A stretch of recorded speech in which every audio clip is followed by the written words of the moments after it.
बहुत समय पहले की बात है। पुराने चाइना के नॉर्थ प्रोविंस में 3 मॉन्क रहते थे। उनका नाम किसी को नहीं पता है, क्योंकि उन्होंने कभी अपने बारे में कुछ बताया ही नहीं। उन्होंने कभी किसी बात का जवाब नहीं दिया। चीन में बस उन्हें 3 हंसते हुए भिक्षुओं के नाम से जाना जाता था। वे तीनों सिर्फ एक ही काम करते, एक गांव में प्रवेश करते, बाजार के बीचों बीच खड़े होते और हंसना चालू कर देते। वे अपने पूरे अस्तित्व के साथ हंसते। अचानक लोगों का ध्यान उनकी तरफ खींचा चला आता और धीरे धीरे उनके चारों तरफ एक बड़ी भीड़ इकट्ठा हो जाती। वे इतनी एकाग्रता, तल्लीनता व संपूर्णता के साथ हंसते कि उनकी हंसी देखकर सारा गांव हंसने लग जाता।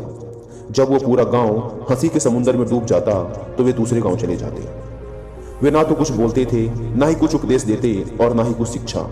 वे जहां भी जाते अपनी हंसी से ऐसा माहौल बना देते कि लोग अपने सारे दुख दर्द भूलकर बस हंसने लग जाते।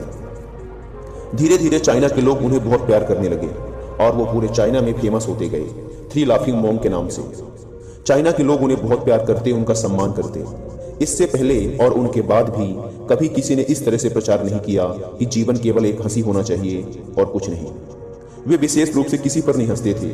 वे बस हंसते थे जैसे कि उन्होंने ब्रह्मांडी मजाक को समझ लिया हो, जैसे कि उन्होंने ईश्वर के मजाक को समझ लिया हो। और उन्होंने एक शब्द का उपयोग किए बिना पूरे चाइना में इतना आनंद फैलाया जितना आज से पहले किसी ने ना फैलाया था। लोग उनका नाम पूछते, लेकिन वे बस हंसते। तो यह उनका नाम बन गया, 3 हंसते हुए भिक्षु, 3 लाफिंग मॉन्क्स। पूरे चाइना में घूम घूम कर लोगों को हंसाते हुए समय के साथ वे तीनों बूढ़े हो गए। और एक रात जब वे एक गांव में ठहरे हुए थे, उन तीनों में से एक भिक्षु की मौत हो गई। पूरा गांव स्तब्ध रह गया। पूरा गांव बहुत ज्यादा उम्मीद कर रहा था, क्योंकि उन्हें लगता था कि जब उनमें से एक की मृत्यु हो गई होगी तो बाकी जो 2 जरूर रोएंगे। यह देखने लायक होगा, क्योंकि किसी ने भी कभी इन लोगों को रोते हुए नहीं देखा था।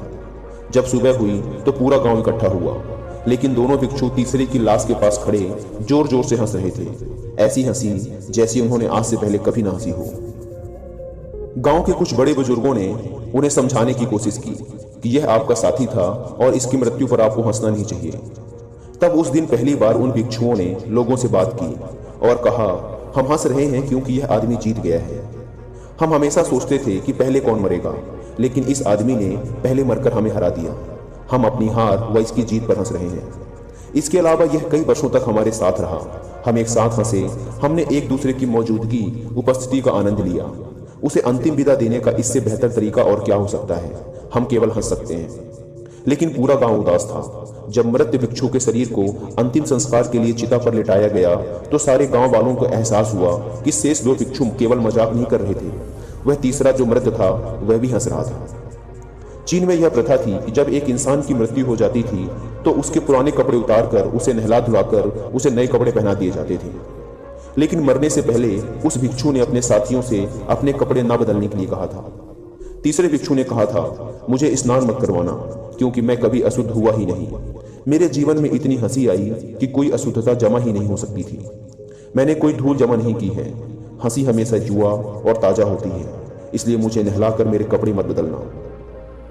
जब उस तीसरे भिक्षु के शरीर पे आग लगाई गई तो गांव वालों को पता चला कि उस भिक्षु ने मरने से पहले अपने कपड़ों में कुछ पुराने चीनी पटाखों को छिपा रखा था, जो आग लगने के बाद फटकर आसमान में रंग बिरंगे कलरों में फैल गए।